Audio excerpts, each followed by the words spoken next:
আল্লাহুম্মা ইন্নী আসআলুকা বিমুহাম্মাদিন সাল্লাল্লাহু আলাইহি ওয়াসাল্লাম লিমা গফারতা লি।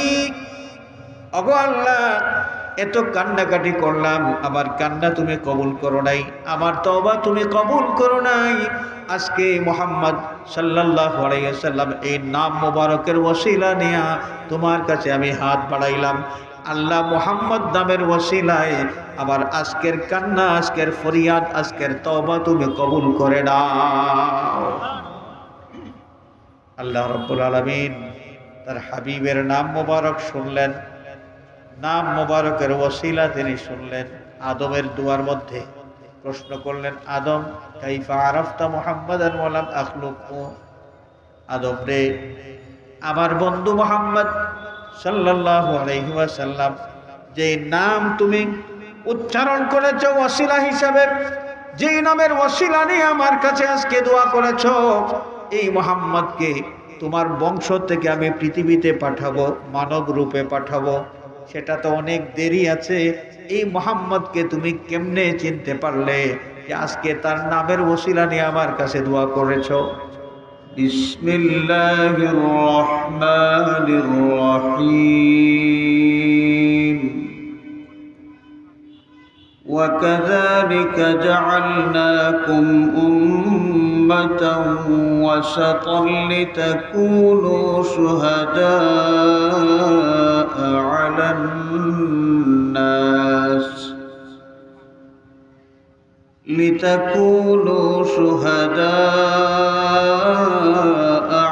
الناس ويكون الرسول عليكم شهيدا.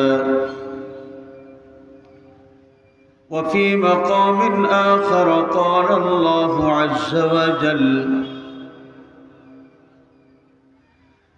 فكيف إذا جئنا من كل أمة بشهيد وجئنا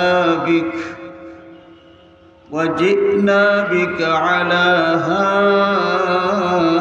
هؤلاء شهيدا. صدق الله مولانا العظيم وصدق رسوله النبي الأمين الحبيب الكريم. وقال الله عز وجل في شان حبيبه مخبرا وآمرا: إن الله وملائكته يصلون على النبي يا أيها الذين آمنوا صلوا عليه وسلموا تسليما. بسم الله والحمد لله، الصلاة والسلام عليك يا رسول الله. بسم الله والحمد لله، الصلاة والسلام عليك يا رسول الله. اللهم صل على سيدنا مولانا محمد وعلى آل سيدنا مولانا محمد. اللهم صل على سيدنا مولانا محمد وعلى آل سيدنا.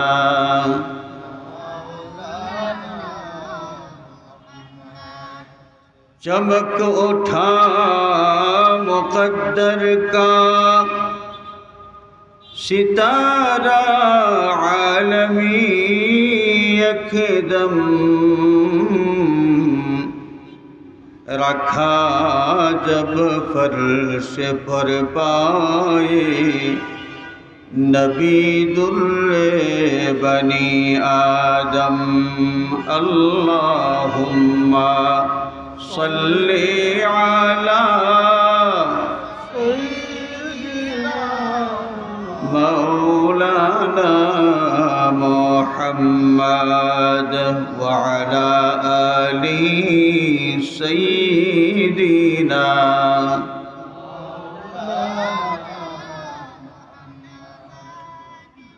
खुदा है रब्बे आलम फिर मोहम्मद रहमते आलम। जहाँ ज़ाते इलाही रब वहाँ वो रहमते आलम। अल्लाहुम्मा सल्ली अला मौलाना मुहम्मद व अला आलि सय्यिदिना।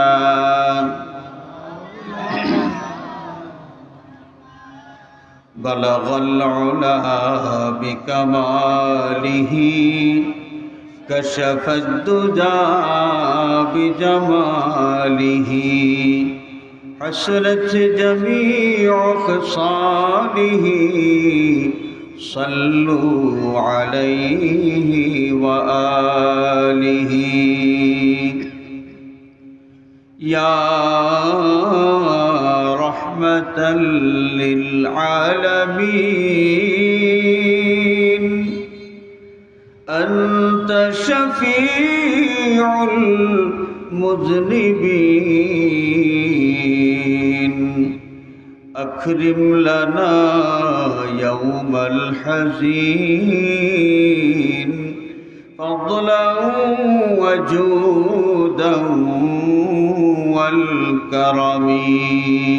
बलगल उला बिकमालिही कशफद्दुजा बिजमालिही हसनत जमीउ ख़िसालिही सल्लु अलैहि व आलिहि। सुब्हानक ला इल्म लना इल्ला मा अल्लमतना इन्नक अंतल अलीमुल हकीम। रब्बि इश्रह ली सदरी व यस्सिर ली अमरी वहलुल उक़दतम मिन लिसानी यफ़क़हू क़ौली। ঐতিহ্যবাহী মুন্সিবাজার মাহফিলে মিলাদুন নবী সাল্লাল্লাহু আলাইহি ওয়াসাল্লাম বাস্তবায়ন পরিষদের উদ্যোগে দ্বিতীয় বার্ষিক শানে মুস্তাফা সাল্লাল্লাহু আলাইহি ওয়াসাল্লাম মাহফিলের সভাপতি মণ্ডলী যথাক্রমে জনাব লুৎফুর রহমান মামুন, জনাব ইঞ্জিনিয়ার নাহিদ আহমদ তরফদার, জনাব হাফিজ আব্দুর রহমান এবং জনাব আলহাজ কারি আলাউর রহমান বারাকাল্লাহু আজ্জা ওয়া জাল্লা ফি হায়াতিহিম। সম্মানিত উলামায়ে কেরাম, শ্রদ্ধেয় মুরব্বিয়ান, প্রিয় যুবক বন্ধুরা, সর্বস্তরের আশিকানে মুস্তাফা, বিরাদরানে ইসলাম, বিরাদরানে আহলে সুন্নাত, আল্লাহ রাব্বুল আলামিনের শাহানশাহী দরবারে লাখো কোটি শুকরিয়া, যে মহান মালিক মেহেরবানি করে আজকের এই নূরানি ঈমানি মাহফিলে হাজির হওয়ার তৌফিক এবং সুযোগ আমাদেরকে দিয়েছেন। আমরা সকলে উচ্চ আওয়াজে বলি আলহামদুলিল্লাহ।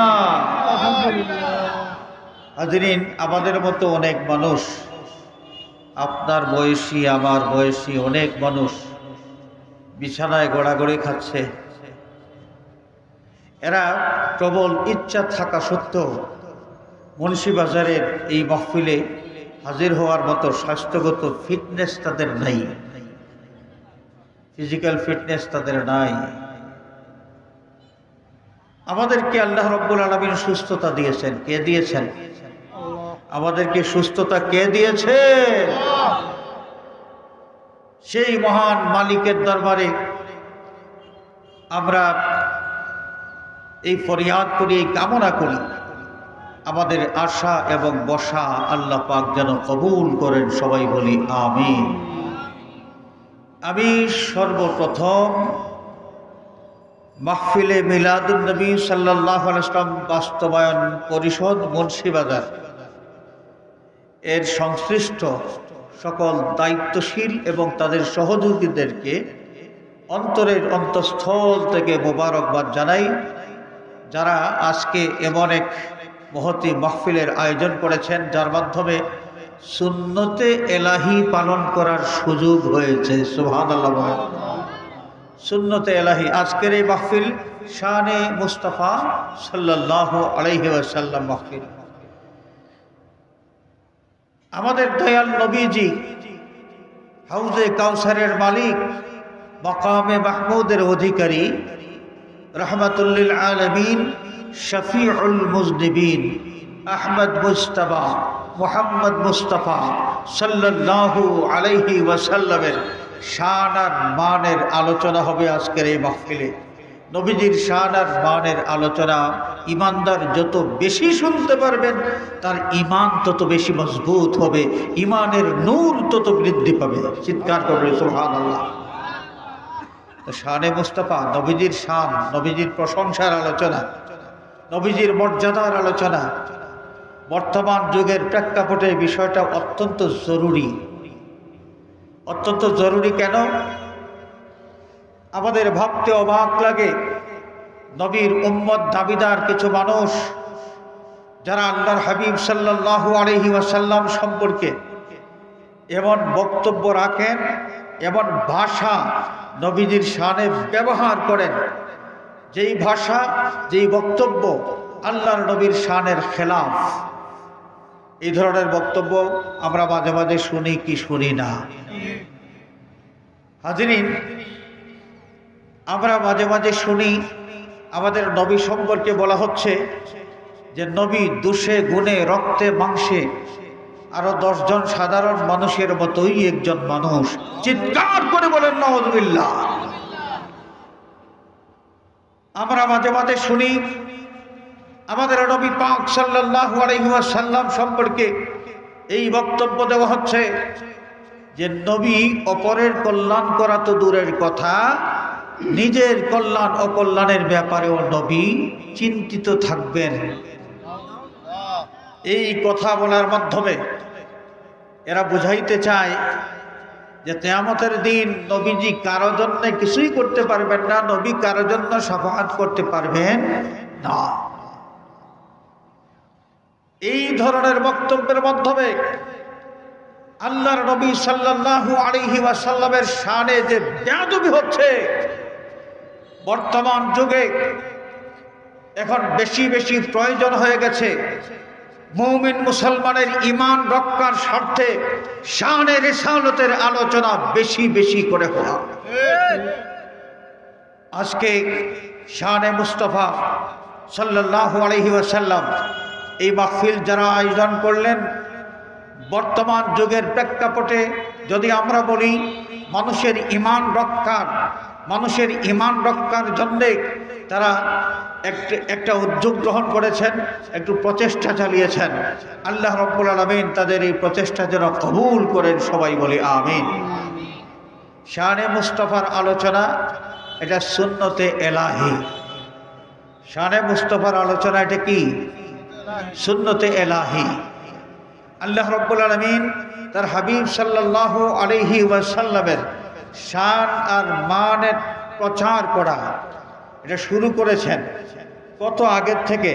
আমরা যদি মানুষ জাতির ইতিহাস দেখি তাহলে মানুষ জাতির সর্বপ্রথম ব্যক্তি যিনি, আমাদের বাবা সাইয়্যিদুনা হযরতে আদম সফিউল্লাহ আলাইহিস সালাতু ওয়াস সালাম, তিনিও আমাদের নবীজি সাল্লাল্লাহু আলাইহি ওয়াসাল্লামের শান আর মান কত আজিম, কত উচ্চ, এটা অনুধাবন করতে পেরেছেন, এটা বুঝতে পেরেছেন। আল্লাহ রাব্বুল আলামিন আমাদের নবীজির এই উচ্চ মর্যাদা, এটা বাবা আদম আলাইহিস সালামকে আল্লাহ রাব্বুল আলামিন দেখায় দিয়েছেন।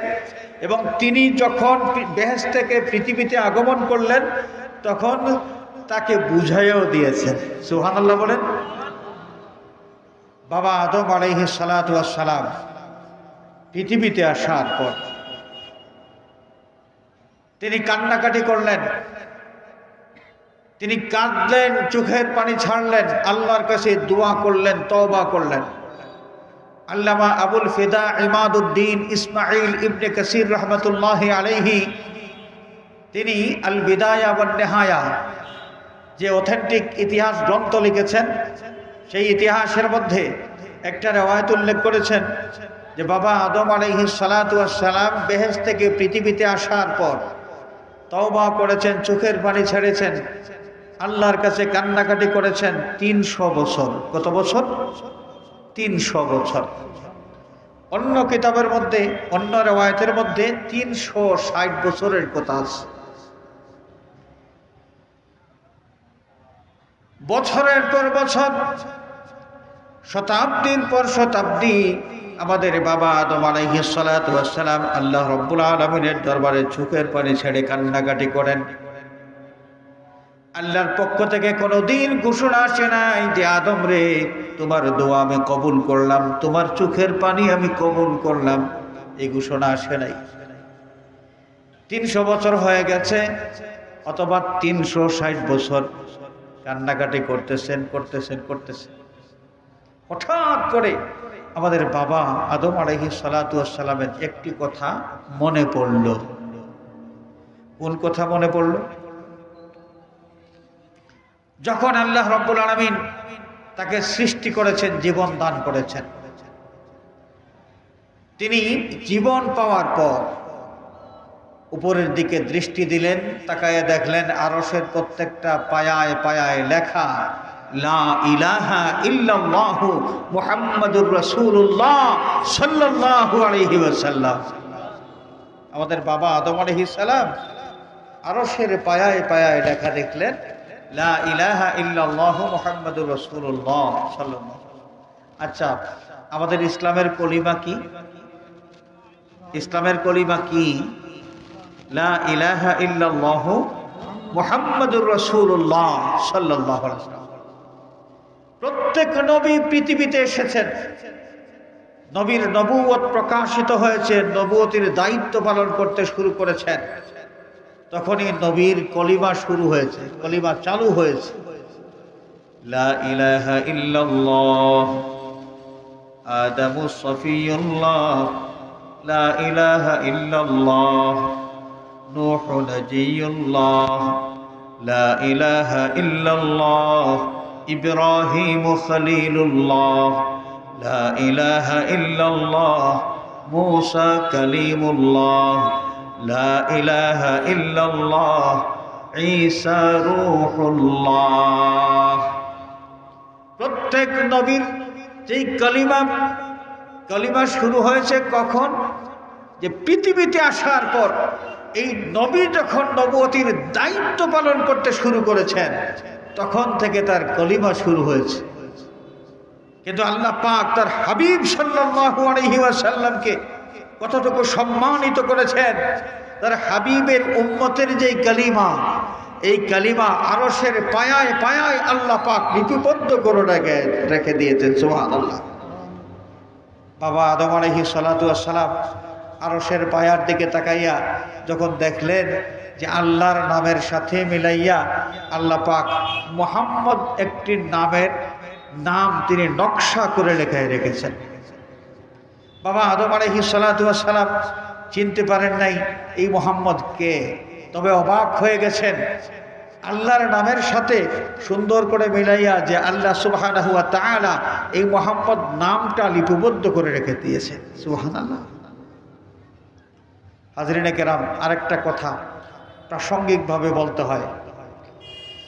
আমরা মাঝে মাঝে শুনি আমাদের বাংলাদেশে কিছু ভাইরাল বক্তা, মানে ভাইরাল হওয়ার জন্য উদ্ভট কথাবার্তা না বললে ভাইরাল হওয়া যায় না, উদ্ভট কথাবার্তা বলতে হয়, বক্তব্য দিতে হয়। এমন পাগলামি একটা বক্তব্য দিয়েছেন এক ভদ্রলোক, যিনি এখন আর হেলিকপ্টার চড়ে প্রোগ্রাম করেন না, এখন রকেট চড়ে প্রোগ্রাম করতে তিনি পছন্দ করেন। একজন বক্তা আছে না, বক্তব্য দিয়ে বলে যে এখন আর হেলিকপ্টার ভাল লাগে না, রকেট চড়ে প্রোগ্রাম করেন, গাঁজাখুরি গল্প আর কি। তো যাই হোক, নাম বলবো না, যেহেতু ব্যক্তির বিরুদ্ধে কথা বলা আমার উদ্দেশ্য নয়। আমার কথা বলা উদ্দেশ্য তার বক্তব্য, যেই বক্তব্যটা ঐতিহাসিকভাবে প্রতিষ্ঠিত একটা সত্যের বিরোধী বক্তব্য, তার বক্তব্যের বিরুদ্ধে হচ্ছে আমার কথা। তিনি বক্তব্য দিয়েছেন যে লা ইলাহা ইল্লাল্লাহু মুহাম্মাদুর রাসূলুল্লাহ এক লাইনে যদি লেখা হয় তাহলে শিরিক হয়ে যায়। আরে চিৎকার করে বলেন নাউযুবিল্লাহ। সেই বক্তার পাগলামি বক্তব্য তো আমরা শুনলাম। এরপরে ইদানিংকালে আমার মাথা ছাড়া দিয়ে উঠেছে, আমাদের বাংলাদেশে কিছু লোক আছে মাযহাব মানে না, লা মাযহাবী, নিজেদেরকে তারা আহলে হাদিস বা সলফি বলে পরিচয় দেয়। এরা আবার পরিষ্কারভাবে বলে দিয়েছে যে লা ইলাহা ইল্লাল্লাহু মুহাম্মাদুর রাসূলুল্লাহ, অথবা আল্লাহু একদিকে মুহাম্মাদু আরেক দিকে। অনেক সময় আছে না, মসজিদের মেহরাবের ডান দিকে আল্লাহু, বাম দিকে মুহাম্মাদু, এইভাবে সমান স্কেলে যদি আল্লাহ এবং মুহাম্মদ এই দুইটা নাম লেখা হয় তাহলে নাকি শিরিক হয়ে যায়। হাজিরিন কেরাম, আমাদের বাবা আদম আলাইহিস সালাতু ওয়াস সালাম বেহেশতের পায়ায় পায়ায় যে কালিমা দেখলেন, সেখানে লা ইলাহা ইল্লাল্লাহু মুহাম্মাদুর রাসূলুল্লাহ সাল্লাল্লাহু আলাইহি ওয়াসাল্লাম এক লাইনে লেখা ছিল। কয় লাইনে? এক লাইনে। এক লাইনে লেখা যদি থাকে তাহলে আল্লাহ যেখানে আছে লেখা, এই লাইনের মধ্যেই মুহাম্মদ লেখা আছে কি নাই? আল্লাহ রাব্বুল আলামিন নিজে পছন্দ করে তার বন্ধুর নামটা তার নামের সাথে মিলাইয়া একসাথে নকশা করে রাখলেন। যদি আমরা এটার অনুসরণ করি, এটা সুন্নতে এলাহি। দেখি সুন্নতে এলাহি। এই সুন্নতে এলাহির বিরুদ্ধে তাদের বক্তব্য, যারা বলে আল্লাহ আর মুহাম্মাদু এক লাইনে লেখলে এটা শিরিক হয়ে যায়। খেয়াল করছেন, আহলে হাদিসরা কিন্তু এটা ফতোয়াবাদী, বেশি বেশি বেশি ফতোয়াবাদী করতেছে এই বিষয় নিয়ে।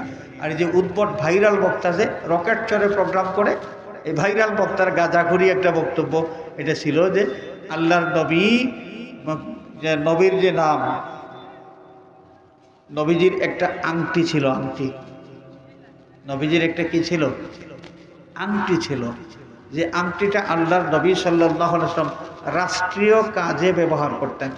নবীর পক্ষ থেকে যদি অন্য সম্প্রদায়, অন্য কোনো জাতি, অন্য কোনো গোষ্ঠী, অন্য কোনো দেশে কোনো বার্তা নবীজি প্রেরণ করতেন, লিখিত কোনো পত্র প্রেরণ করতেন, তখন সেই পত্রের মধ্যে আল্লাহর নবীর এই আংটি দিয়া শিল মারা হইত। ভাইরাল বক্তা কি বলতেছে শুনেন, আগে তারটা শুনি, এরপরে নবীজির এই আংটির মধ্যে কি লেখা ছিল আমি বলবো। ভাইরাল বক্তা বলতেছে যে আল্লাহর নবীর যে আংটি ছিল, সেই আংটির মধ্যে লা ইলাহা ইল্লাল্লাহ উপরের লাইনে ছিল, আর নিচের লাইনে ছিল মুহাম্মাদুর রাসূলুল্লাহ। নিচের লাইনে কি ছিল? মুহাম্মাদুর রাসূলুল্লাহ। সে বুঝাইতে যাচ্ছে যে আর রাসূলুল্লাহ সাল্লাল্লাহু আলাইহি ওয়াসাল্লামের আংটির মধ্যে দুই লাইন লেখা ছিল, দুই লাইন লেখা ছিল। এক লাইনে লা ইলাহা ইল্লাল্লাহ, আর এক লাইনে মুহাম্মাদুর রাসূলুল্লাহ। জাহিলে মুরাক্কাব আর কাকে বলে? লোকটা কিছুই জানে না, না জেনে সম্পূর্ণরূপে মন গড়া বক্তব্য চালিয়ে দিয়েছে। আর আমরাও তো ভাইরাল বক্তা যারা, যাদের বক্তব্যের ভিউ বেশি হয়, মনে করি সে যাই বলে তাই সত্য বলে, অথচ এই ভাইরাল বক্তা যা বলেছে একদম ডাহা মিথ্যা কথা। নবীর আংটি সম্পর্কে সে কিছুই জানে না, মিথ্যা একটা বক্তব্য দিয়ে ফেলেছে।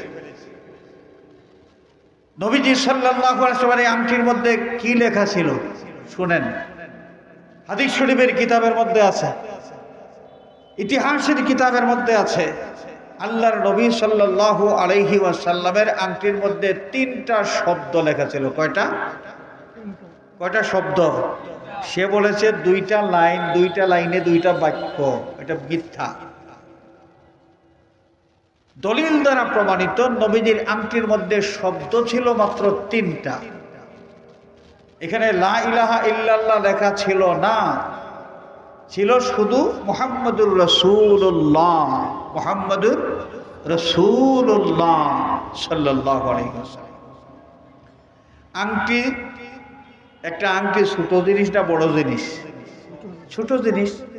তো ছোট জিনিসের মধ্যে যদি এই 3টা শব্দ এক লাইনে লিখতে হয়, সম্ভব হয় না। তখন এই 3টা শব্দ 3 ভাবে, প্রথমে মুহাম্মদ সাল্লাল্লাহু আলাইহি ওয়াসাল্লাম নিচের দিকে, মাঝখানে একটু পাশাপাশি সোজা, উপর নিচ নয়, একটু ডান বাম করা। মুহাম্মদ সাল্লাল্লাহু আলাইহি ওয়াসাল্লাম, মুহাম্মদ এই শব্দটা আংটির নিচের দিকে ডান দিকে, আর রাসূল এর উপরে বাম দিকে একটু বাম ঘেঁষা, আর আল্লাহ এই শব্দটা ছিল উপরে একটু ডান দিকে। এই ছিল আল্লাহর নবী সাল্লাল্লাহু আলাইহি ওয়াসাল্লামের আংটি। তাহলে আংটির মধ্যে শব্দ কয়টা ছিল? 3টা। এক লাইনে লেখা ছিল? এক লাইনে কি লেখা ছিল? 3টা শব্দই মিলে হয়েছিল মুহাম্মাদুর রাসূলুল্লাহ, মুহাম্মাদুর রাসূলুল্লাহ সাল্লাল্লাহু আলাইহি ওয়াসাল্লাম। এই লোক বলতেছে লা ইলাহা ইল্লাল্লাহ এক লাইনে, আর মুহাম্মাদুর রাসূলুল্লাহ আর এক লাইনে নবীর আংটির মধ্যে লেখা ছিল। গাঁজাখুরি গল্প করে, গাঁজাখুরি গল্প এগুলো। তো যাই হোক, আমাদের বাবা আদম আলাইহিস সালাতু ওয়াস সালাম বেহেশতের পায়ায় পায়ায় লেখা দেখলেন লা ইলাহা ইল্লাল্লাহু মুহাম্মাদুর রাসূলুল্লাহ সাল্লাল্লাহু আলাইহি ওয়াসাল্লাম। এই মুহাম্মদ সাল্লাল্লাহু আলাইহি ওয়াসাল্লাম নামটা দেখার পর তার কৌতূহল জাগলো, কিরে এই মুহাম্মদ কে? যে আল্লাহ এত যত্ন করে তার নামের সাথে এই নামটা সুন্দর করে নকশা করে রেখেছেন আরশের পায়ায় পায়ায়। বাবা আদম আলাইহিস সালাতু ওয়াস সালামকে বেহেশতে দেওয়া হবে। বেহেশতে নেওয়ার জন্য আসলেন 10 জন ফেরেশতা। কয়জন? 10 জন ফেরেশতা। বাবা আদম আলাইহিস সালাতু ওয়াস সালাম তাকায় দেখলেন প্রত্যেকটা ফেরেশতার কপালের মধ্যে লেখা লা ইলাহা ইল্লাল্লাহু মুহাম্মাদুর রাসূলুল্লাহ সাল্লাল্লাহু আলাইহি ওয়াসাল্লাম। বাবা আদম আলাইহিস সালামের কৌতূহল আরো বেড়ে গেল, কি রে এই মুহাম্মদ কে, যার নামটা এত যত্ন করে আল্লাহ রাব্বুল আলামিন এই ফেরেশতাদের কপালেও তার নিজের নামের সাথে মিলাইয়া সুন্দর করে লেখায় রেখেছেন। ফেরেশতারা যখন আমাদের বাবাকে বেহেশতে নিয়ে গেলেন, বেহেশতের সামনে যাওয়ার পরে বেহেশতের সদর দরজার সামনে দাঁড়াইয়া বাবা আদম আলাইহিস সালাম এই দরজার চৌকাঠের দিকে তাকাইয়া অবাক হলেন। ওইখানেও লেখা লা ইলাহা ইল্লাল্লাহু মুহাম্মাদুর রাসূলুল্লাহ সাল্লাল্লাহু আলাইহি ওয়াসাল্লাম। আদম আলাইহিস সালাতু ওয়াস সালামের যে কৌতূহল, এটা আগের চাইতে এখন কম না বেশি? আরো বেশি কৌতূহল বাড়তেই থাকলো। যখন বেহেশতের ভিতরে প্রবেশ করলেন, বেহেশতের ভিতরে প্রবেশ করার পর যেই বস্তুর দিকে তিনি দৃষ্টি দেন সব বস্তুর উপর লেখা লা ইলাহা ইল্লাল্লাহু মুহাম্মাদুর রাসূলুল্লাহ সাল্লাল্লাহু আলাইহি ওয়াসাল্লাম। এমনকি বেহেশতের প্রতিটি গাছের পাতায় পাতায় লেখা লা ইলাহা ইল্লাল্লাহু মুহাম্মাদুর রাসূলুল্লাহ সাল্লাল্লাহু আলাইহি ওয়াসাল্লাম। আমাদের নবীজি পৃথিবীতে এসেছেন সব নবীর আগে না পরে? পৃথিবীতে আগমন করেছেন সব নবীর পরে। কিন্তু এই নবীর আলোচনা যে আলোচনার মাধ্যমে নবীর শান আর মান প্রকাশ পায়, সেই আলোচনা শুরু হয়ে গেছে কবে থেকে? বাবা আদম আলাইহিস সালামের সৃষ্টির আগেও আল্লাহ পাক তার হাবিবের উচ্চ মর্যাদা আজিমুস শান সকলকে অবগত করে দেওয়ার জন্য আরশের পায়ায় পায়ায় তার নামের সাথে মিলাইয়া তার হাবিবের নাম মোবারক লেখায় রেখেছেন। ফেরেশতাদের কপালে কপালে, বেহেশতের প্রতিটি গাছের পাতায় পাতায়। বাবা আদম আলাইহিস সালাম তো ওগুলো দেখেছেন। তারপর যখন তিনি পৃথিবীতে আসলেন, দুনিয়ায় অবতরণ করার পরে মা হাওয়া আলাইহিস সালামের সাথে তার বিচ্ছেদ হয়ে গেল। বাবা আদম যখন বেহেশতের মধ্যে ছিলেন, বেহেশতের কত আরাম আয়েশ, এর মধ্যেও তার অস্থিরতা, অশান্তি। আল্লাহ পাক তো খুব ভালো করে জানেন যে আদমের অশান্তির কি কারণ। তিনি একা। এই একাকিত্ব তার ভাল লাগে না। এটা এই মানুষের এটা সৃষ্টিগত একটা বৈশিষ্ট্য। আমাদের বাবা আদম আলাইহিস সালাম বেহেশতের আরামের মধ্যে অবস্থান করার পরেও একা থাকার কারণে তার ভাল লাগে না। আল্লাহ রাব্বুল আলামিন তার নিঃসঙ্গতা দূর করে দিলেন তার জীবন সঙ্গিনী হিসেবে হযরতে হাওয়া আলাইহিস সালামকে দান করার মাধ্যমে। হাওয়া সৃষ্টি করলেন বেহেশতের মধ্যে। আদম হাওয়া দুইজন তাদের দাম্পত্য জীবন শুরু করবেন। হযরতে আদম আলাইহিস সালাতু ওয়াস সালাম এক সময় একা ছিলেন, তো অস্থিরতা, চক্ষু খুললেন, হঠাৎ করে দেখেন কি যেন একজন দেখা যায়, যার কাছে যাওয়ার জন্য, যাকে কাছে পাওয়ার জন্য মনটা আনচান করতেছে। তিনি অগ্রসর হলেন সেই দিকে। অর্থাৎ আমাদের আম্মাজান হযরতে হাওয়া আলাইহিস সালামকে যখন তিনি প্রথম দেখলেন, তখন আদম আলাইহিস সালাম কিন্তু ওই দিকেই আকৃষ্ট হয়ে গেলেন। যখন ওই দিকে অগ্রসর হবেন, আল্লাহ সুবহানাহু ওয়া তাআলা ডাক দিয়ে বললেন, আদম, হাওয়া সৃষ্টি করা হয়েছে তোমার জীবন সঙ্গিনী হিসেবে, তিনি জীবন যাপন করবেন। এই জন্যই তবে তাকে জীবন সঙ্গিনী হিসেবে পাইতে হলে তোমাকে মোহরানা আদায় করতে হবে। যে তা আদম আলাইহিস সালাম মোহরানা কি বুঝেন আর কি মোহরানা দিবেন তিনি?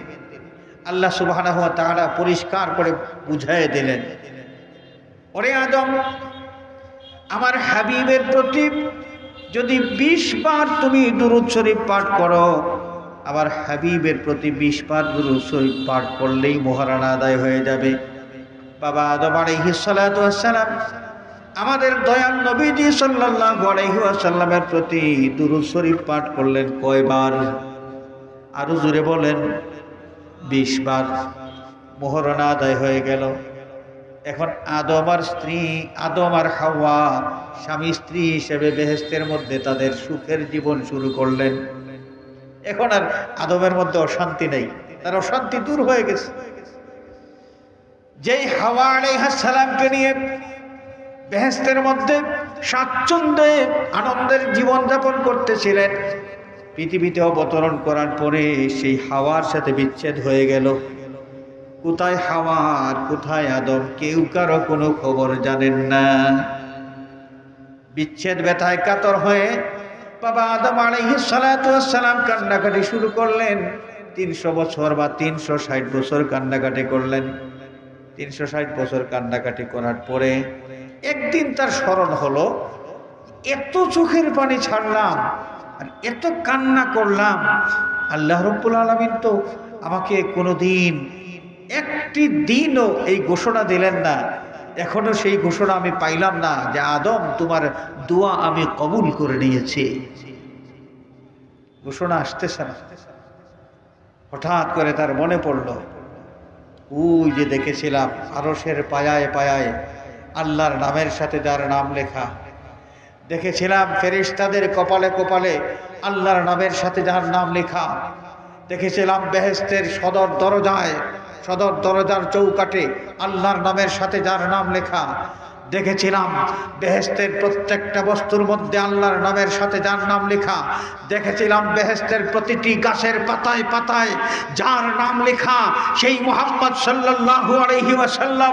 আমি তাকে চিনি না, কিন্তু তিনি যেই হন না কেন, আমার বিশ্বাস মখলুকাতের মধ্যে, সৃষ্টিকুলের মধ্যে আল্লাহর কাছে সবচেয়ে প্রিয়তম কোনো মখলুক হবেন। সুতরাং আজকে আল্লাহর প্রিয়তম সেই মুহাম্মদের নামের ওসিলা নিয়ে কান্না করে দেখি আজকের দোয়া কবুল হয় কি না। বাবা আদম আলাইহিস সালাম আমাদের নবীজির নাম মুবারকের ওসিলা নিয়ে দোয়া করলেন। বিশ্ববিখ্যাত হাদিস গ্রন্থ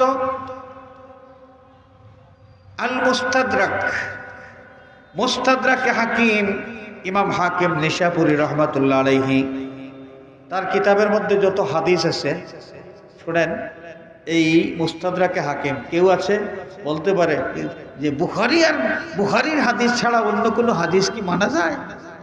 এই যে আহলে হাদিসের গোষ্ঠী এভাবেই মানুষকে কিন্তু তাদের মন গড়া মতবাদ চাপিয়ে দেওয়ার জন্য এই কথাগুলো বলে, বুখারীতে আছে কিনা, বুখারীতে আছে কিনা।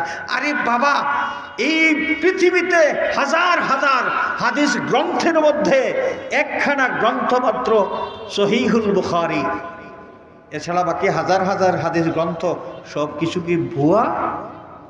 সব কিছু কি ভুয়া? সব মিথ্যা? আল মুস্তাদরাক ইমাম হাকিম রহমাতুল্লাহ আলাইহি এই কিতাবের মধ্যে কোন হাদিস এনেছেন, আমরা এটা জানতে পারলে বুঝতে পারবো যে মুস্তাদরাকে হাকিমের ওজন কত। ইমাম বুখারী, ইমাম মুসলিম রাহিমাহুমাল্লাহ, তারা কোনো হাদিস গ্রহণ করার ক্ষেত্রে কিছু নীতি নির্ধারণ করেছিলেন। এই নীতি অনুসারে তারা হাদিস গ্রহণ করেছেন এবং তাদের কিতাবের মধ্যে তারা সংকলন করেছেন। এই নীতি অনুযায়ী সমস্ত হাদিস তারা সংগ্রহ করতে পারেন নাই, কারণ তৎকালীন যুগে বর্তমান যুগের মতো যাতায়াত ব্যবস্থা এত সহজ ছিল না। ট্রেনের রাস্তা বা দ্রুতগামী যে পরিবহনের রাস্তা, এগুলো তৎকালীন যুগে ছিল না। ছিল উটের রাস্তা, পায়ে হাঁটা, উটে চড়া, সর্বোচ্চ ঘোড়ায় চড়া। ঘোড়ায় চড়ে আর পৃথিবীর কতটুকু সফর করতে পারবেন? উটে চড়ে আর কতটুকু সফর করতে পারবেন? তাদের সাধ্যের মধ্যে যতগুলো অঞ্চলে যাওয়া সম্ভব ছিল ততগুলো অঞ্চলে গিয়েছেন। কারো কাছে কোনো হাদিস আছে কিনা জানার চেষ্টা করেছেন, থাকলে ওই হাদিসটা তাদের নীতি অনুযায়ী গ্রহণযোগ্য কিনা তারা যাচাই করে দেখেছেন। গ্রহণযোগ্য মনে করলে তখনই সেই হাদিসটা সংগ্রহ করেছেন এবং তাদের কিতাবের মধ্যে উল্লেখ করেছেন।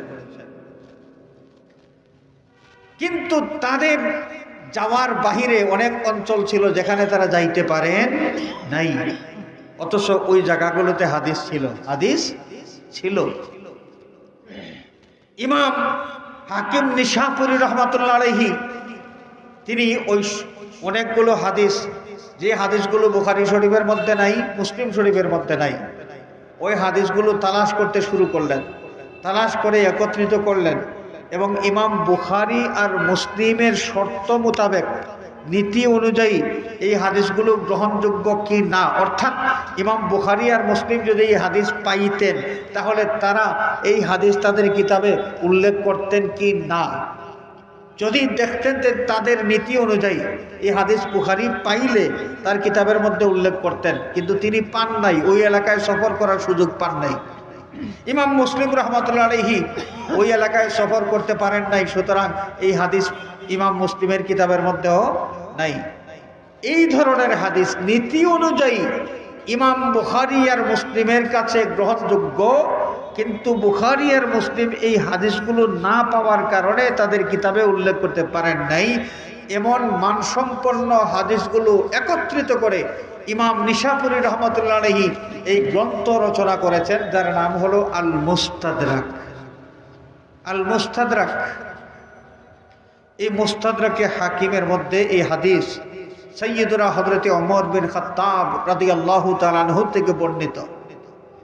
তিনি বলেন, রাসূলুল্লাহ সাল্লাল্লাহু আলাইহি ওয়াসাল্লাম ইরশাদ করেছেন, লাম্মা ইকতারাফা আল আদমু لما اقترف آدم الخطيئة قال يا ربي إني أسألك بمحمد صلى الله عليه وسلم لما غفرت لي আদম আলাইহিস সালাতু ওয়াস সালাম যে খাতা করেছিলেন, অনিচ্ছাকৃত ভুল করেছিলেন। আমি ভুল বলবো না, হাদিস শরীফের এই ইবারতের তরজমা আমি বলতেছি। আদম আলাইহিস সালামের কোনো কাজকে ভুল বলা এই যোগ্যতা আমার নাই। তিনি নবী ছিলেন আর আমি আদনা একজন মানুষ, আমি সাধারণ একজন মানুষ। হাদিসের তরজমা অনুযায়ী অনিচ্ছাকৃত একটা ত্রুটি হয়েছিল, পদস্খলন হয়েছিল, যার কারণে তিনি কান্নাকাটি করলেন, আল্লাহ রাব্বুল আলামিনকে খুশি করার চেষ্টা করলেন, কাঁদলেন 300 বছর বা 360 বছর। আল্লাহ পাক কান্না কবুল করলেন না, তওবা কবুল করলেন না। শেষ পর্যন্ত তিনি কি করলেন? একদিন দোয়া করলেন, আল্লাহুম্মা ইন্নী আসআলুকা বিমুহাম্মাদিন সাল্লাল্লাহু আলাইহি ওয়াসাল্লাম লিমা গফারতানি। ওগো আল্লাহ, এত কান্নাকাটি করলাম, আমার কান্না তুমি কবুল করো নাই, আমার তওবা তুমি কবুল করো নাই। আজকে মুহাম্মদ সাল্লাল্লাহু আলাইহি ওয়াসাল্লাম এই নাম মোবারকের ওসিলা নিয়ে তোমার কাছে আমি হাত বাড়াইলাম। আল্লাহ মুহাম্মদ নামের ওসিলায় আমার আজকের কান্না, আজকের ফরিয়াদ, আজকের তওবা তুমি কবুল করে নাও। আল্লাহ রাব্বুল আলামিন তার হাবিবের নাম মোবারক শুনলেন, নাম মোবারকের ওসিলা তিনি শুনলেন। আদমের দুয়ার মধ্যে প্রশ্ন করলেন, আদম কাইফা আরাফতা মুহাম্মাদান ওয়া লাম আখলুকহু।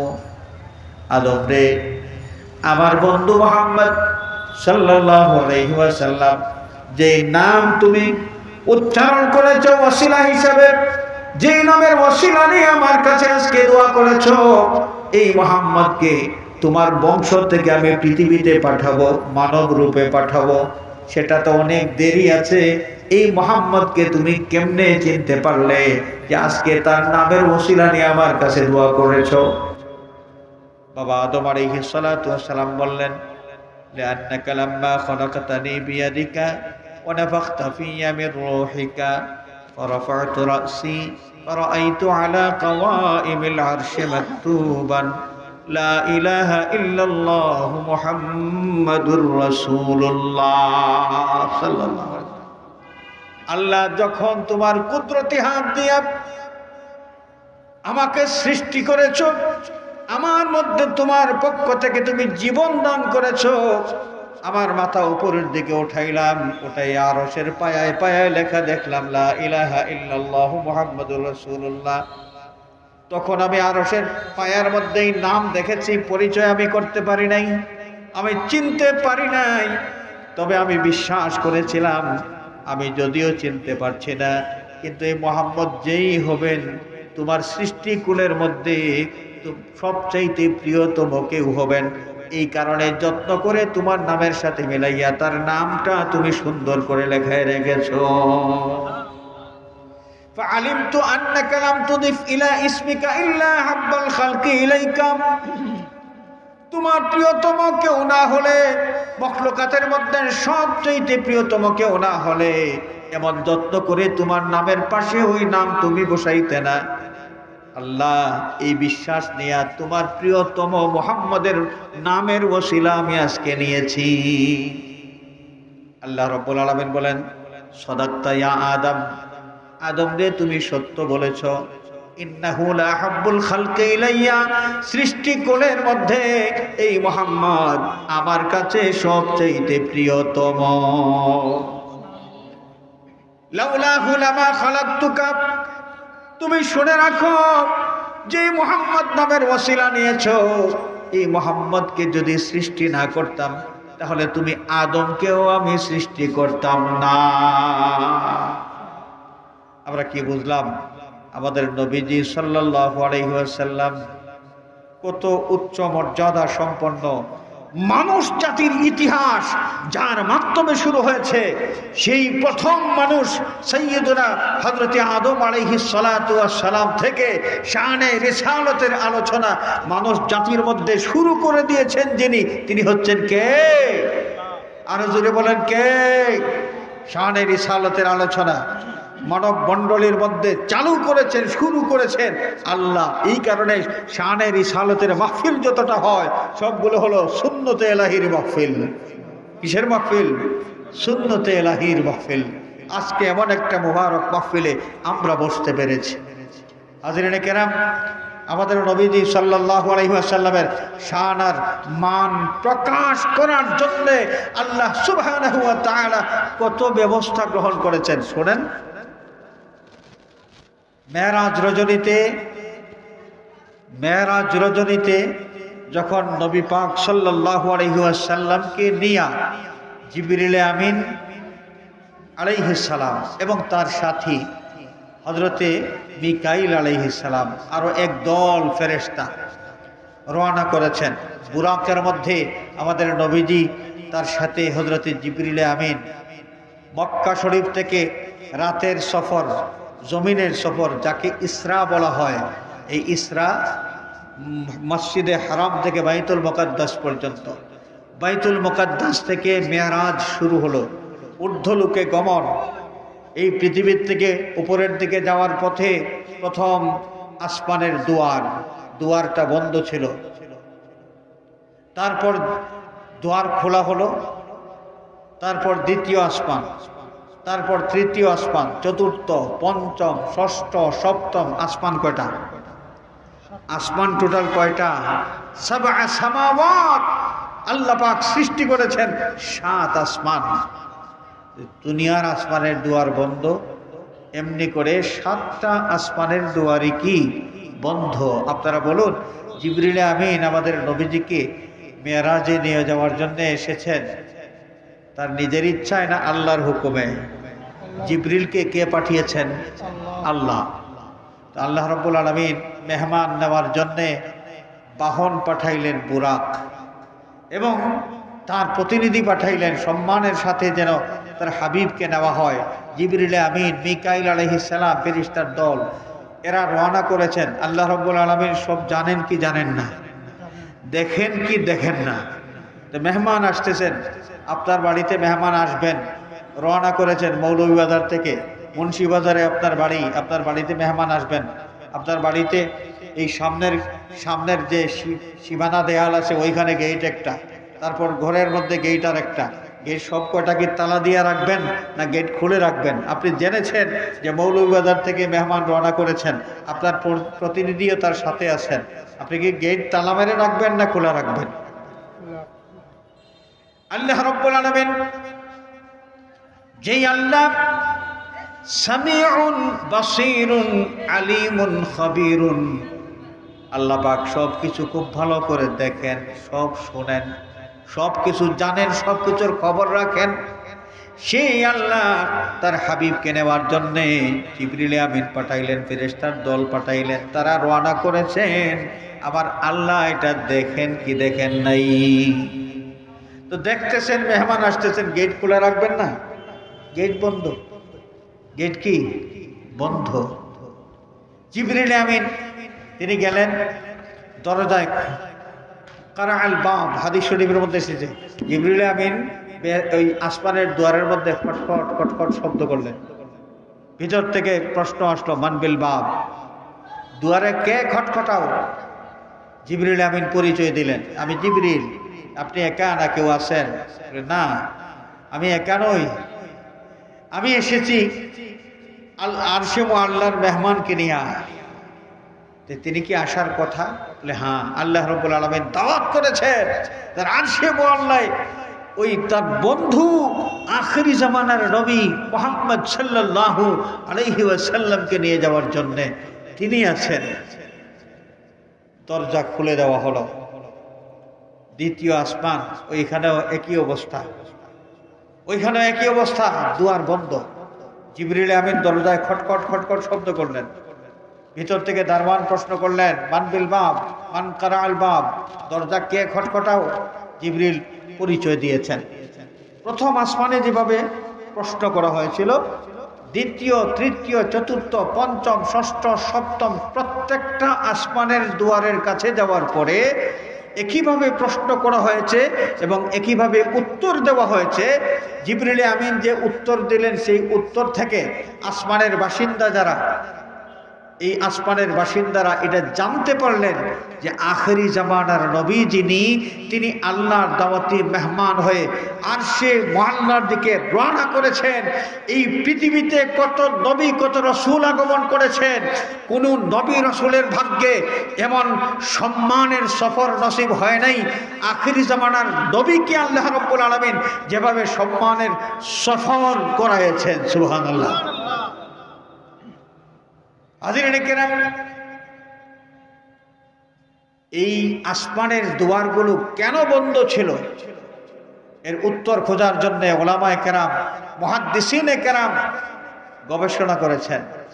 গবেষণা করে তারা যেই তথ্য আবিষ্কার করলেন সেটা হলো, আসমানের দুয়ার 7টাই যদি খোলা থাকতো তাহলে জমিন থেকে সোজা 7 আসমান পাড়ি দিয়া আখেরি জামানার নবী আল্লাহর বন্ধু উপরে চলে যেতেন। এমন একটা সফর করতেছেন যেই সফরটা অন্য কোনো নবী রাসূলের ভাগ্যে জুটে নাই। এই সম্মানের কথাটা এই 7 আসমানের বাসিন্দা কেউ জানতো না। 7 আসমানের বাসিন্দাদের সামনে, 7 আসমানের বাসিন্দা যারা আছে তারা যেন আখিরি জামানার নবীর এই মর্যাদার কথাটা জানতে পারে, যার সে আল্লাহর দাওয়াতে মেহমান হয়ে মানব কুলের মধ্যে একজনই সফর করেছেন, তিনি হচ্ছেন আখিরি জামানার নবী মুহাম্মদুর রাসূলুল্লাহ সাল্লাল্লাহু আলাইহি ওয়াসাল্লাম।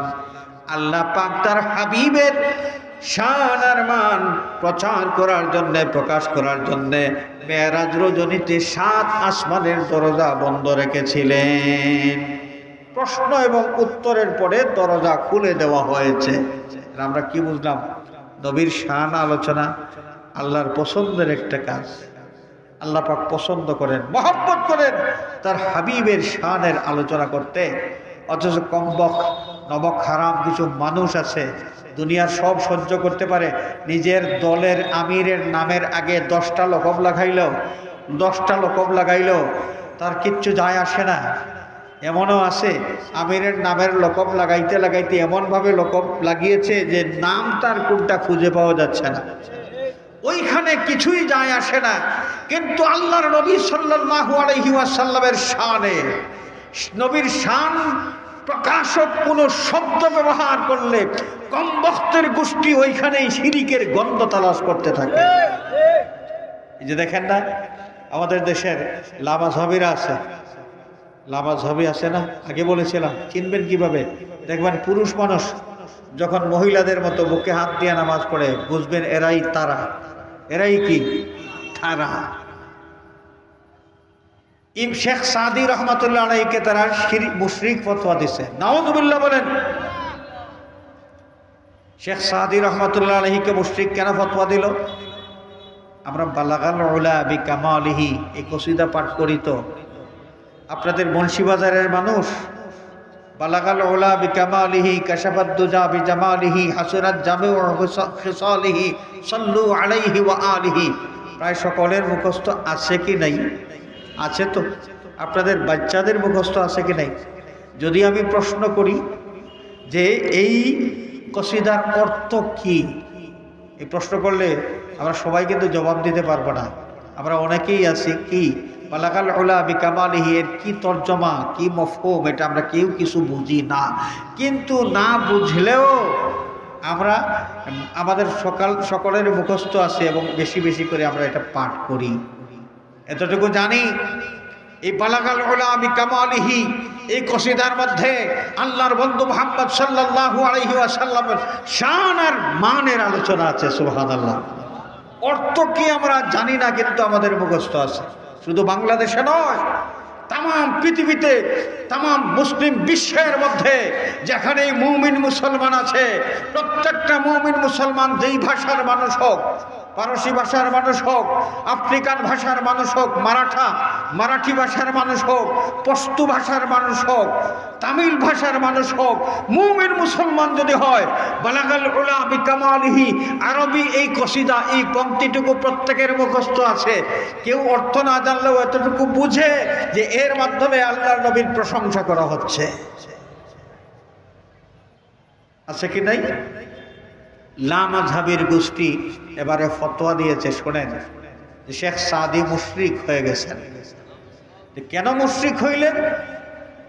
মুশরিক হওয়ার কারণ যে বালাগাল উলা বিকামালিহি কসিদা তিনি লিখেছেন, এই কসিদার মাধ্যমে তিনি মুশরিক হয়ে গেছেন। কসিদা লেখার কারণে তিনি মুশরিক হয়ে গেছেন। বালাগাল উলা বিকামালিহি, এই যে লাইনটা, এই লাইনের কারণেই তিনি মুশরিক হয়ে গেছেন। হাজরিনে কেরাম, শেখ সাদিকে মুশরিক বলেই তারা ফতোয়া শেষ করে নাই। তারা বলেছে এই বালাগাল উলা বিকামালিহি এই কসিদা যারা পড়বে, যারা এই কসিদার মর্ম বিশ্বাস করবে, এরা সকলেই মুশরিক হয়ে যাবে। চিৎকার করে বলেন নাউযুবিল্লাহি মিন যালিক।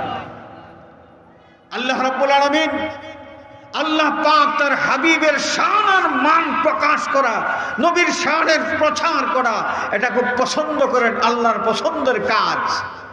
অথচ নবীর শানের আলোচনা শুনলেই এই কমবখ্ত কপাল পোড়াগুলো শিরিকের গন্ধ খুঁজতে থাকে। হাজরিন, থাকবে। এই ধরনের লোক না থাকলে কিয়ামত কেমনে হবে? কিয়ামত হওয়া লাগবে না? কিয়ামত কেমনে হবে শুনেন। রাসূলুল্লাহ সাল্লাল্লাহু আলাইহি ওয়াসাল্লামের একখানা হাদিস, যে কিয়ামতের আগে গোটা পৃথিবীর প্রত্যেকটা ঘর হবে মুসলমানের ঘর। কি হবে? পৃথিবীর যত ঘর থাকবে, ঘর বাড়ি, সব মুসলমানের বাড়ি, অমুসলিম কেউ থাকবে না। কিয়ামতের আগে এটা হবে। কিন্তু কিয়ামতের আগে হবে। পৃথিবীতে একটি বাড়িও ইহুদির বাড়ি খুঁজে পাওয়া যাবে না, খ্রিস্টানের বাড়ি খুঁজে পাওয়া যাবে না, হিন্দুর বাড়ি খুঁজে পাওয়া যাবে না, বৌদ্ধের বাড়ি খুঁজে পাওয়া যাবে না, জৈনের বাড়ি খুঁজে পাওয়া যাবে না। যত ধর্ম আছে, কোনো ধর্মের অনুসারী কোনো মানুষ থাকবে না। গোটা বিশ্ব জুড়ে প্রতিটি ঘরে ঘরে যারা থাকবে, সবাই থাকবে মুসলমান। সবাই কি থাকবে? মুসলমান। কিয়ামতের আগে এটা হবে। এরপরে আল্লাহর নবী সাল্লাল্লাহু আলাইহি ওয়াসাল্লাম একখানা হাদিস শরীফের মধ্যে উল্লেখ করেন যে দুনিয়ার সব জায়গায় মসজিদ থাকবে। আখেরি জামানায় এমন একটা সময় আসবে, মসজিদ থাকবে, মসজিদ ভর্তি মুসল্লি থাকবে। মসজিদ ভর্তি কি থাকবে? মুসল্লি থাকবে। আপনারা বলুন, মসজিদে কে যায়? মুসলমান যায় না হিন্দু যায়? ইহুদি যায় না হিন্দু যায়? কেউ যায় না, মুসলমান যায়। মসজিদে কারা যায়? নামাজ আদায় করার জন্য কে যায় মসজিদে? অন্য ধর্মের মানুষ, তাদের তো উপাসনালয় আছেই, নিজ নিজ উপাসনালয় আছে। হিন্দুদের আছে, বৌদ্ধদের আছে, খ্রিস্টানদের আছে, ইহুদিদের আছে, নিজ নিজ উপাসনালয় আছে। মুসলমানরা যেখানে নামাজ আদায় করেন, ওই জায়গার নাম হলো মসজিদ। মসজিদে কে যাবে? মুসলমান। নবীজি বলেন, আমি কথাটা শেষ করি। ঠিক আছে, শুধু ইনডোর সাউন্ড। ঠিক আছে। আল্লাহর নবী বলেন, মসজিদগুলো ভর্তি থাকবে মুসল্লি। ওয়ালাইসা মিনহুম মুমিনুন, কিন্তু এদের মধ্যে একজনও ইমানদার থাকবে না, সব থাকবে বেঈমান। আল্লাহু আকবার, আল্লাহ।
যাবো ওখানে পড়বো নামাজের আগ পর্যন্ত 5 মিনিট আগ পর্যন্ত আমরা অসমাপ্ত আমি শেষ করি উজু করে হাজার থাকতে পারে জি এতে মুনাজাত করি। আচ্ছা শেষ করি।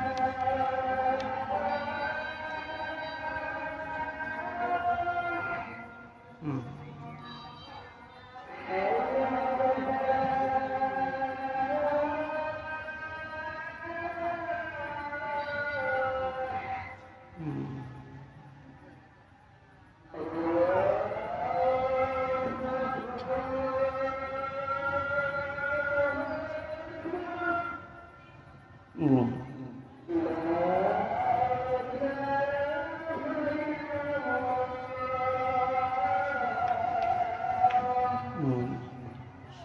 اللهم صل على سيدنا اللهم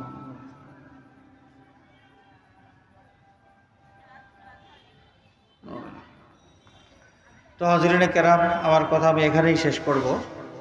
আল্লাহ নবী এরশাদ ফরমান যে আখেরি জামানায় পৃথিবীর মসজিদগুলো মুসল্লিতে ভরপুর থাকবে, ঠাসা থাকবে, মুসল্লি কানায় কানায় পরিপূর্ণ থাকবে।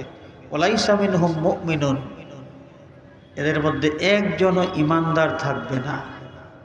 মুসলমান থাকবে কিন্তু ইমানদার থাকবে না। শরীয়তের আমল করবে কিন্তু ভিতর ফাঁকা, ভিতর সদরঘাট, তাদের কলবের মধ্যে ইমান থাকবে না। মুসলমান হইলেই কি জান্নাতে যাওয়া যাবে? রাসূলুল্লাহ সাল্লাল্লাহু আলাইহি ওয়াসাল্লামের যে শান আর মান বরদাস্ত করতে পারে না, এটা নবীজির যুগেও কিছু লোক ছিল, বর্তমান যুগেও আছে। এরা যদি না থাকে তাহলে কিয়ামত কেমনে হবে? এই এদের মধ্যেই আমরা চলাফেরা করব, নিজেদের ইমান ঠিক রাখবো। এরা যদি কোনো মানুষকে বিপদগামী করার চেষ্টা করে আমরা প্রতিরোধ করে তুলব। এরা যেন নিরীহ সাধারণ মুসলমানকে পথহারা করতে না পারে, পথহারা করতে না পারে। আমি আশা করি জামানার মুজাদ্দিদ আল্লামা ফুলতলি সাহেব কিবলা রহমাতুল্লাহি আলাইহির সন্তান, জিসমানি সন্তান তো আছেনই, রুহানি সন্তানও, যেখানেই একজন থাকবেন সেই জায়গায় যদি এই ভণ্ড প্রতারকেরা ইমানদারদের ইমান হরণ করার চেষ্টা করে তাহলে প্রতিরোধ করে তুলবেন। আমরা রাজি আছি কিনা?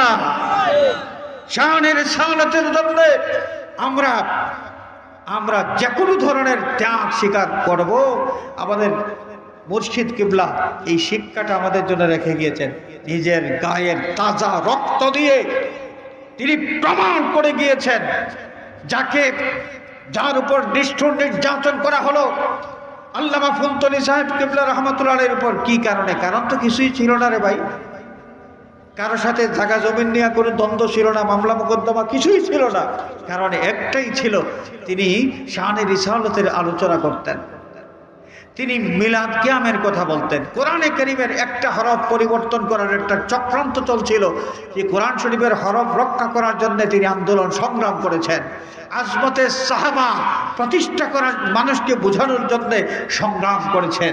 আহলে সুন্নাত ওয়াল জামাতের যে আকীদা, এই আকীদা মানুষকে বোঝানোর জন্য, মানুষের মধ্যে আহলে সুন্নাত ওয়াল জামাতের আকীদা প্রতিষ্ঠিত করে দেওয়ার জন্য তিনি আন্দোলন সংগ্রাম করেছিলেন। এই ছিল জালিমদের কাছে তার অপরাধ। এই অপরাধে নির্মম নির্যাতন তারা করেছে, এক পর্যায়ে লাশ মনে করে ফেলে রেখে গিয়েছিল।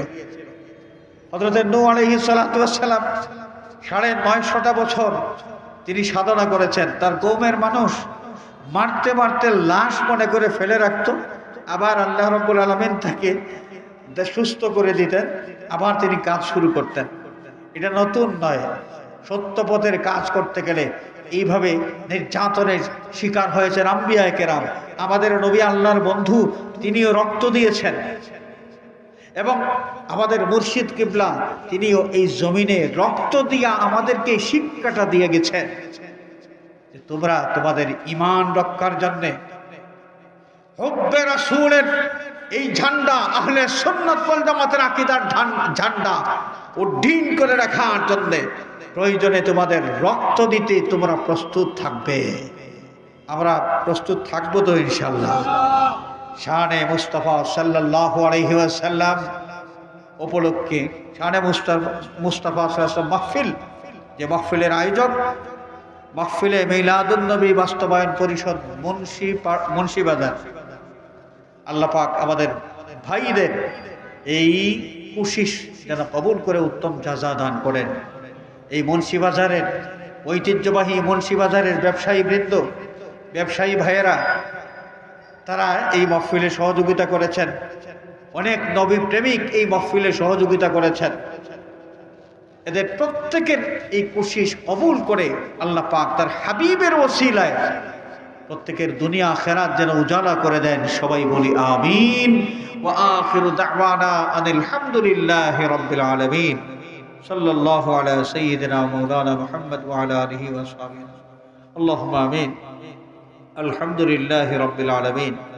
والصلاة والسلام على سيدنا ومولانا محمد وآله وأصحابه وأهل بيته أجمعين. رب اغفر لي ولوالدي وارحمهما كما ربياني صغيرا. رب ارحمهما كما ربياني صغيرا. ربنا اغفر لنا ولإخواننا الذين سبقونا بالإيمان ولا تجعل في قلوبنا غلا للذين آمنوا ربنا إنك رؤوف رحيم. আয় আল্লাহ, মেহেরবানি করে আজকের আজিমুশ-শান শানে মুস্তাফা সাল্লাল্লাহু আলাইহি ওয়াসাল্লাম মাহফিল আউয়াল থেকে আখির পর্যন্ত কবুল ফরমাও। আল্লাহ, এই মাহফিলের সওয়াবের হাদিয়া সোনার মদিনায় তোমার হাবিবের খেদমতে পৌঁছায়া দাও। আল্লাহ, তোমার হাবিবের নূরানি তাওয়াজ্জুহ এই মাহফিলের প্রতি ঢালাইয়া তোমার হাবিবকে আমাদের উপর খুশি আর রাজি করে দাও। মাহফিলের সওয়াবের হাদিয়া तमाम দুনিয়ার মুমিন মুসলমান কবরবাসীর আরওয়াহে পাকে পৌঁছায়া দাও। বাবা শাহজালাল, শাহ পরান, শাহ মুস্তাফা, মুর্শিদুনা সাইয়্যিদুনা আল্লামা ফুলতলি সাহেব কিবলা রহমাতুল্লাহি আলাইহি সহ পৃথিবীর যেখানেই তোমার যত ওলি আরাম করেছেন तमाम আউলিয়া কেরামের আরওয়াহে পাকে পৌঁছায়া দাও। আয় আল্লাহ, বৃহত্তর মুন্সিবাজার এলাকার तमाम মুর্দেগানের আরওয়াহে পাকে সওয়াবের হাদিয়া পৌঁছায়া দাও। আল্লাহ, এর ওসিলায় আমাদের तमाम জিন্দেগির গুনাহ খাতা মাফ ফরমাও। বাকি জিন্দেগি তোমার গোলামের হক আদায় করার তৌফিক দাও। আল্লাহ, আমাদের জিন্দা মুর্দা মা বাবার প্রতি রহম ফরমাও। আমাদের জিন্দা মুর্দা মা বাবার প্রতি রহম ফরমাও। রব্বির হামহুমা কামা রব্বায়ানি সগীরা। হে আল্লাহ, তোমার হাবিবের জিন্দা মুর্দা तमाम উম্মতকে মাফ ফরমাও।